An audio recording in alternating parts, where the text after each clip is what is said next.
Les amis, bienvenue, j'espère que vous allez tous très bien et très content de vous retrouver pour cette nouvelle vidéo. Comme hier avec le Community Shield, le match entre Manchester City et Liverpool, on se retrouve dans la foulée de la rencontre de ce soir, ce trophée des champions remporté 4-0 par le Paris Saint-Germain.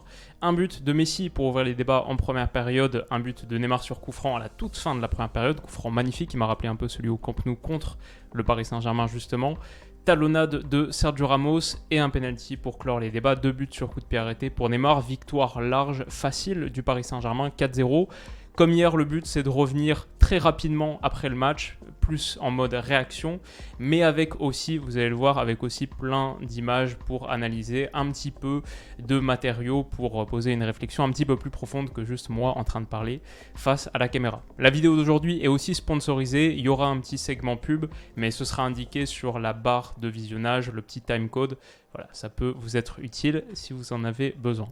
On est parti donc sur la victoire du Paris Saint-Germain 4-0. On voit donc c'était le premier match compétitif de Christophe Galtier. C'était un petit peu l'idée. Comment est-ce que ce Paris Saint-Germain R Galtier allait se présenter? Quel type de formule offensive, défensive aussi sur la phase sans ballon? J'ai vu des trucs intéressants sur les deux et première chose, sur le système, ça c'était assez classique, c'est celui qu'on appelait globalement de nos voeux quand on faisait la vidéo notamment sur l'arrivée de Vitinha qui était ici aux côtés de Verratti dans un milieu à 2, défense à 3, Marquinhos patron de cette charnière à 3 dans l'axe, Ramos à droite, Kimpembe à gauche, ça ok, Nuno Mendes latéral gauche, piston gauche qui a été très bon, je trouvais beaucoup d'activité, notamment même sur le repli, ce qui est une des vraies armes de ce Paris Saint-Germain. Hakimi très bon aussi sur le fait de faire des différences, manquait un petit peu de justesse dans le tout dernier geste, tir et aussi passe, ce qui était dommage, mais sinon, bon, les pistons du Paris Saint-Germain vont encore être amenés à jouer un immense rôle cette saison, et plus encore je pense, et notamment avec la partie de Nuno Mendes, je pense que c'est une bonne indication de ce que ce PSG peut être capable de faire et comment ce PSG peut franchir une étape de plus dans la construction de son projet collectif. Avec un Nuno Mendes qui a 1 an d'expérience en plus, ça va être très utile.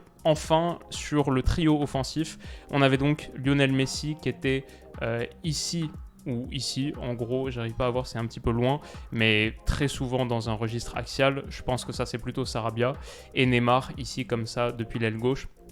Mais voilà, beaucoup de permutations, le trio très très axial avec essentiellement les pistons chargés d'amener la largeur. C'est ce qu'on va voir grosso modo sur les prochaines images. Ce que j'ai trouvé intéressant déjà, c'est le positionnement de Marco Verratti. On a vu sur l'image précédente Verratti et Vitinha, la base de ce milieu de terrain qui est censé amener beaucoup de contrôle, beaucoup de possession au Paris Saint-Germain. Marco Verratti beaucoup plus bas, à la relance, un peu dans ce rôle de 4e défenseur. On parle souvent de la supériorité numérique.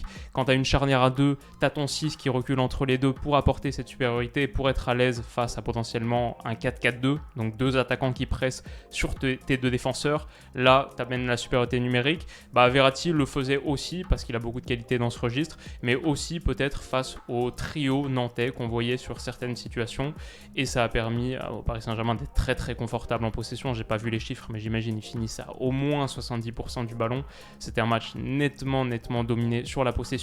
Ce que je trouve intéressant sur cette image pour finir, c'est juste le positionnement de Lionel Messi ici.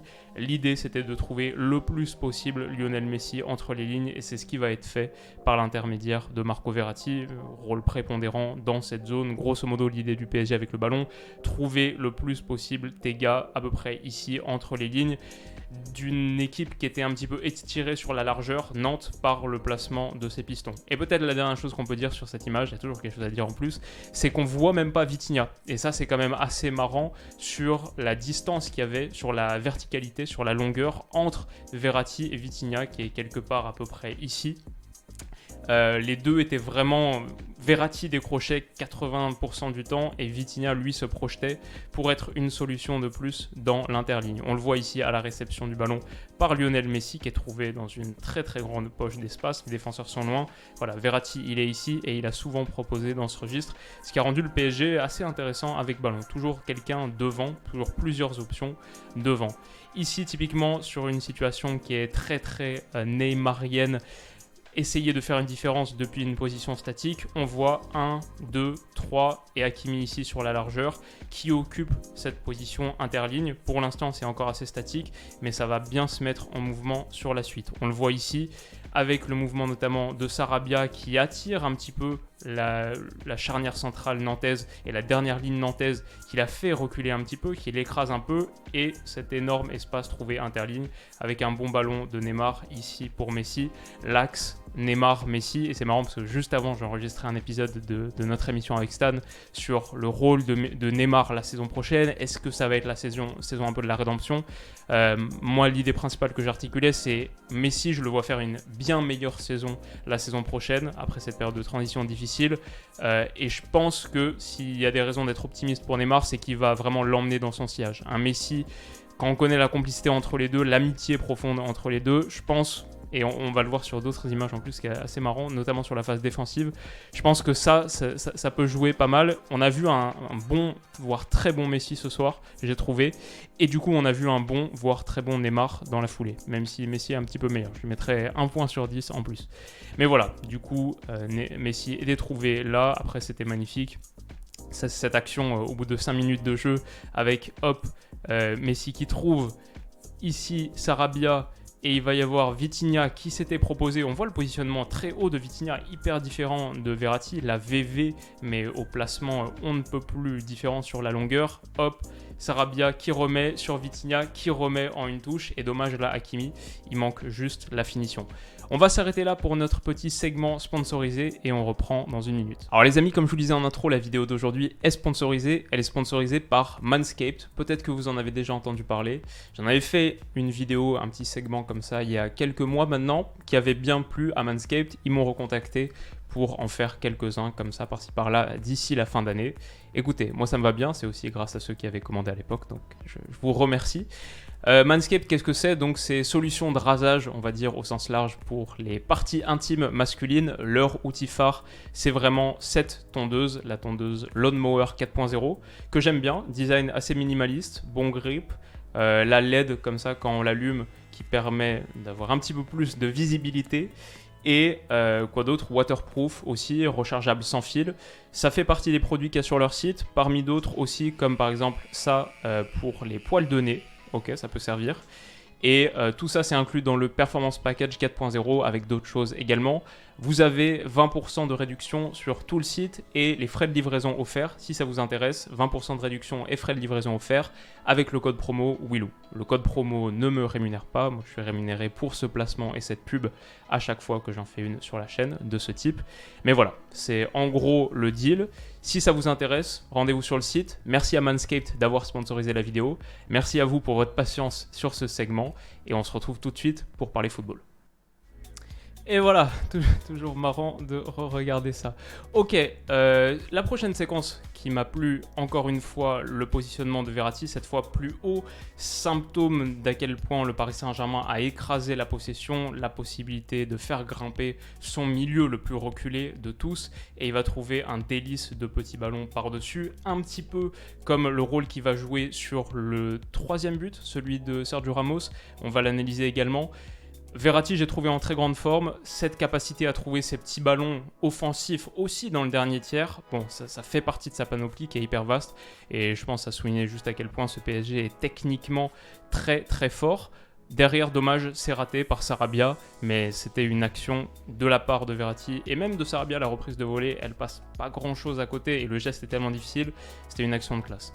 Ok, sur la séquence suivante, ce que j'ai bien aimé, donc on voit à nouveau Marco Verratti positionné aux côtés de ces 3 défenseurs centraux, Vitinha là, c'est la présence dans l'interligne. Ça, c'est la ligne de 5 nantaise, ça, c'est les 2 milieux de terrain. On a 1, 2, 3, 4 gars qui sont ici présents, qui rôdent dans cette zone pour trouver ensuite la position qui va t'amener vers le dernier tiers. On voit cette ligne nantaise relativement écartée, même si elle se restreint un peu par le placement des pistons parisiens. Et à la rigueur, ce qui est bien avec cette situation pour Paris, c'est que si tu ne trouves pas ton gars à l'intérieur, eh ben, tu peux aller trouver ton piston, peut-être ensuite combiner, mais tu as toujours une solution. Paris a eu tellement de solutions face à Nantes, ça leur a permis d'écraser la possession. Donc on le voit là, encore une fois, Verratti un cran plus bas. On le voit, je pense, sur cette image, ouais, c'est l'appel en décrochage de Neymar, et hop, Vitinha juste au bord de l'écran, j'ai réussi à le prendre, qui fait l'appel inverse. Et ça aussi, on l'a beaucoup vu du côté du PSG, c'est ces appels un vers l'arrière, un vers l'avant, toujours plus de mouvement et de fluidité dans l'espace interligne. Ça a été vraiment, je dirais, l'idée principale de cette première période qui a été nettement dominée sur la possession et sur cette capacité à se générer ce type de situation. On le voit encore, toujours ce mouvement. Ça, c'est le premier but à la 22e minute, 21-40. On le voit avec le mouvement de Sarabia, Vitinha ici qui était allé et donc qui est sur le retour. Enfin, il y a des positions, les corps sont orientés dans tous les sens. Neymar a été trouvé ici, je pense que c'est par l'intermédiaire de Verratti qui a donné le premier ballon, et ensuite il va trouver encore dans cet axe. Et ça, c'est pas mal aussi avec un créateur droitier, un créateur gaucher, c'est que l'un peut donner le ballon à l'autre directement sur son bon pied. Tu peux faire une passe avec Neymar pied droit qui trouve Messi pied gauche à l'intérieur, un peu comme ces ailiers qui rentrent sur leur pied fort, sauf que eux sont déjà au cœur du jeu. Et pour cette capacité à combiner rapidement dans les petits périmètres, ouais, c'est vraiment pas mal, en plus de bien sûr leur qualité naturelle. Donc c'est ce qui va se passer ici, passe intérieure, elle est déviée. J'ai bien aimé, donc sur la montée de Palois, il se fait aspirer et il se fait battre, mais j'ai bien aimé la petite accélération de Messi. Il a mis deux petits coups de tête énergiques, et il a réussi à se dégager suffisamment d'espace pour aller conclure tranquillement. Ça, c'est totalement Maradona. Enfin, franchement, c'est exactement pareil que contre l'Angleterre. Exactement le même petit crochet pied gauche extérieur. Et même la finition, la zone, c'est exactement la même. Bon, c'est pas la première fois qu'il met un but comme ça. Mais du pied droit, un peu en tombant, le ballon qui est au-dessus du défenseur. Voilà, c'était magnifique. 1-0 pour le Paris Saint-Germain. Le deuxième, c'est le coup franc de Neymar qui est tiré parfaitement. Ok, hop, comme ça c'est juste pour le petit plaisir. Désolé, je vois que je suis en train de vous cacher le nez. Là, c'est mieux. Le coup franc de Neymar dans une position, un petit peu comme je disais, celui du Camp Nou, le but du 4-1, le début de remontada. Il s'était un peu laissé énerver par la faute qu'il avait prise, celle de Sissoko, il me semble. Se querelle un peu, parle à l'arbitre, etc. Et je me dis, ah non, il est encore en train de se perdre dans ces trucs, alors que le coup franc, là, il est pour lui. Et je vois Messi qui commence à prendre ses marques, etc.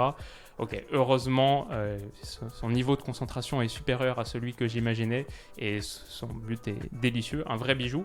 Ça, c'est 2-0, donc c'est la mi-temps. Ensuite, on a au retour des vestiaires, ici, ce que j'ai bien aimé, c'est plutôt de l'activité à la pression pour Paris, alors pas énorme non plus, mais il y a eu quelques ballons grattés hauts qui ont aussi permis d'enchaîner ces grosses phases de pression et aussi permis à Paris de conserver le contrôle d'un match où Nantes n'a pas été mauvais. Peut-être ça, c'est quelque chose qu'il faut souligner, surtout sur la première demi-heure de jeu. Nantes s'est créé un bon nombre de situations, un bon nombre d'occasions. Peut-être qu'il y a même un axe à faire sur pourquoi Paris concède encore un peu trop d'occasions. Peut-être sur la première période parce qu'ils n'étaient pas très actifs à la pression. Puis après, Nantes s'est totalement dégonflé aussi, je veux dire, pas négativement, mais à la fin, quand tu perds 3-0 à une demi-heure de la fin contre ce PSG, le niveau d'énergie était plus trop là, le niveau d'envie était plus trop là. Mais bref, belle montée agressive de Verratti ici, qui va gratter un ballon haut et relancer une phase de possession.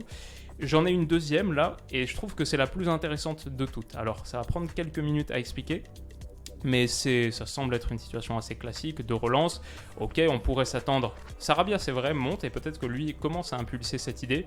Mais ça fait un peu penser aux situations 7+3 qu'on a vues au PSG énormément sur les dernières saisons. Ce que j'aime bien ici, c'est on va regarder l'attitude de Messi par rapport à celle de Neymar. Et je pense que ça, c'est encore un petit peu dans l'idée que j'évoquais tout à l'heure, mais juste dans l'autre sens, à quel point la liaison entre les deux va être importante cette saison, techniquement, mais même dans l'attitude. Bien sûr, dans leur côté amical, la motivation, peut-être que l'un peut donner à l'autre, etc. Même dans l'attitude défensive, par exemple, au départ de cette action, on le voit un peu moins en screenshot, mais si on le voyait animé, on verrait très bien.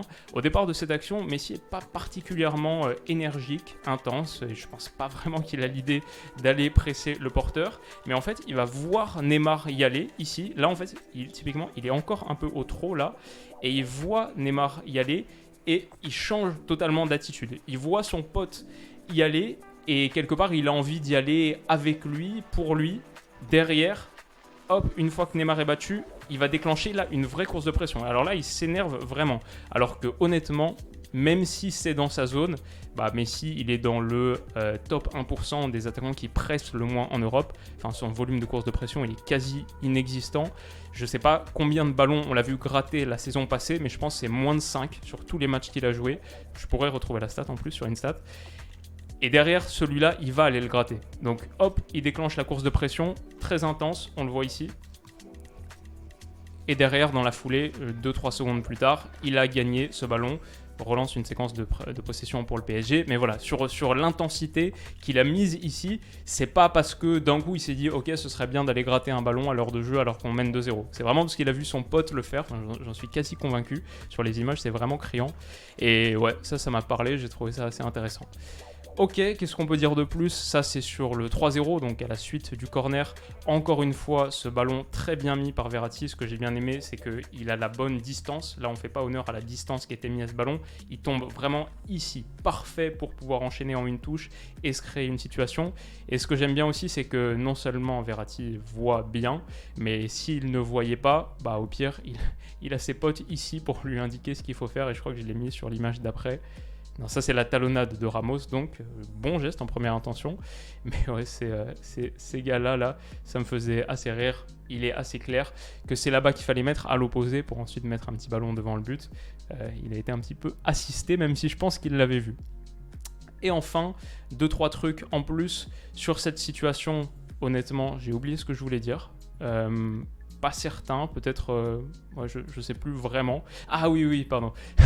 c'est Neymar, en fait, je l'ai trouvé un peu trop facile à partir du moment où le score était acquis. Ça m'a un peu déplu parce que je pense qu'il a tellement à prouver.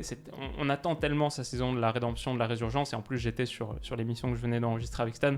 Je voulais voir plus de choses de Neymar sur l'attitude. Et je l'ai trouvé, encore une fois, se perdant un peu trop à partir du moment où le score était acquis. Bon, je comprends, le niveau de motivation est plus bas, mais par exemple, Messi, je le vois moins faire ça. C'est moins amuser la galerie, moins ses gestes en décontraction. Surtout ça, parce qu'amuser la galerie, c'est un terme un peu faible, mais moins ses gestes en décontraction pour signifier à son adversaire qu'il est au-dessus, que le match est gagné, etc. Messi, même quand le match est gagné, bon, il recherche l'efficacité, le but en plus. Neymar, voilà, parfois, il y a des passes, elles sont un petit peu faites avec style ou un peu de manière relâchée. Et par exemple, celle-là, du coup, elle est ratée. Bon, c'est dommage, tu vois. Hop, Nantes récupère. Il se blesse un peu, je crois, en plus, parce qu'il top sa passe en n'ayant pas maîtrisé son corps pleinement. Et il y a eu pas mal de situations comme ça, même s'il a fait un très bon match dans l'absolu. J'aimerais pour le voir passer un cap et être rassuré sur le fait qu'il va passer un cap la saison prochaine. J'aimerais le voir professionnel jusqu'au bout des ongles, jusqu'au bout des 90 minutes, même dans un match que le PSG domine. Parce que je pense que c'est souvent là que le bas blesse pour Paris, c'est que tu te prépares pas assez bien aux échéances parce que tu relâches trop la pression en championnat sur certaines rencontres qui sont gagnées au bout d'une mi-temps en gros. Bon, petit laïus et petit rant, je sais pas si c'est vraiment représentatif de la réalité, mais c'est un peu ce que je sentais sur ce match par rapport au Ney. Et ensuite, j'ai mis quelques petites captures en plus, notamment Hakimi, pour montrer là, très bon dribble, bonne percussion. Et à l'image de son match où il a fait beaucoup de différence, juste dans le dernier geste, ça a pêché parce qu'il va chercher un petit centre en retrait ici. Alors que, évidemment, le ballon, enfin, évidemment, je dis ça, mais on s'entend. Moi, je ne l'avais pas vu en temps réel, mais à l'évidence, a posteriori, le ballon à mettre, il était un petit piqué ici au second poteau où tu avais des joueurs à servir. Il manquait un petit peu de lucidité et de justesse dans le dernier geste.